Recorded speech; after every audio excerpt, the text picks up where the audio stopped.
dealing with the topic, polite ways of stating opinions. Now, this is very important, especially during a business meeting. Why it is important is that when you are in a group, especially as I mentioned, when you get into a job, there will be different people. And if you are, let's say, going abroad, you will have different cultures also.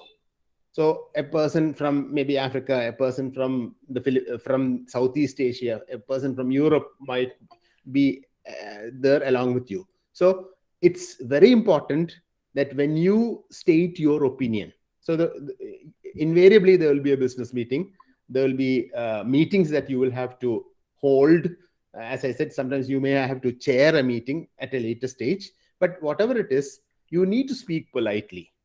You must understand that we are not talking only of a local audience, or we are not talking of a Kerala based audience. We are talking, I'm assuming that all of you will be part of an international or even national meetings, wherein there are certain polite ways of stating opinions.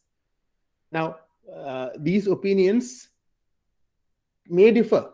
You may have very strong views of certain things, but then you still need, when you voice your opinion, there are certain polite ways of doing it. So how do we go about that? This is what we'll be doing in the first topic. The topic is how you state opinions politely. So I'm just going on to the presentation. So as you see in the slide, you can see different nationalities discussing maybe a common point. But then to participate in such a meeting, sometimes it might be scary for you. Why do you feel scared? You are maybe scared because you may not be able to speak English properly, or maybe you feel that when you speak English, you might be wrong in grammar. But don't worry, you just speak out. Now, this is something which you need to practice, because speaking English, the English language, is easy, of course, especially for you all, since many of you have been educated in English medium schools. But at the same time, to speak out an opinion is sometimes you get butterflies in your stomach, or sometimes when you are asked a particular opinion, sometimes you freeze, or you mumble, or you say something which may not make sense at all. And the worst part is that suppose you are asked to give an opinion, you may not be able to give it out clearly.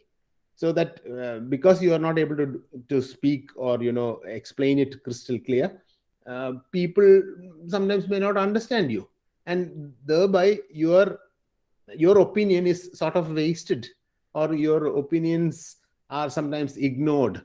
So this should not happen, and this is a very frustrating experience.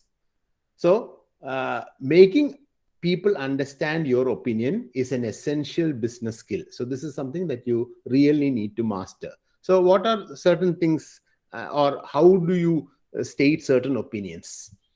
When you look at the customer profile, and when you talk to people, sometimes you may not be able to speak English well, and making people understand your opinion is a essential business skill. So let's see how we can look into that. Two things that we need to look into. One is, when you sometimes you might be giving a very strong opinion when there is a particular point that needs to be discussed. You may have to give a very strong opinion, and when you give a very strong opinion, you have to convince them that you need a lot of conviction, and that you feel very strongly about that opinion. So how do you can use certain words, certain phrases like, I am absolutely convinced that so and so, or I have no doubt that, or as far as I am concerned, these are my opinions. I am certain that. You see, these are all very strong phrases that you could use to ensure a strong opinion. Now, you can also have sometimes a neutral opinion. This would be when you neither feel very strong about it nor weak about it. So such opinions would be what you call a neutral opinion. Now, in a neutral opinion, you are basically just participating. You are just holding a view of something, And neutral opinions can be given by you also, can be given by others also. So here there are certain phrases that you need to use, like for example, I think, I believe, or I feel, or I consider, I suppose. These are certain things. Or in my opinion, or from my point of view, or to my point. These are neutral opinions. If you look at the difference between a strong opinion and a neutral opinion, you can understand that. In a strong opinion, you say, I'm absolutely convinced that.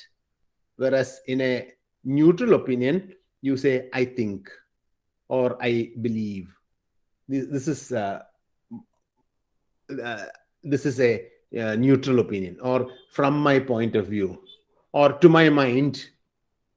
These are certain expressions that you could use. So learn to speak politely, to give your opinions politely, and maybe sometimes have a strong opinion or sometimes have a neutral opinion. That's all for polite ways of stating opinions. Just stop the recording.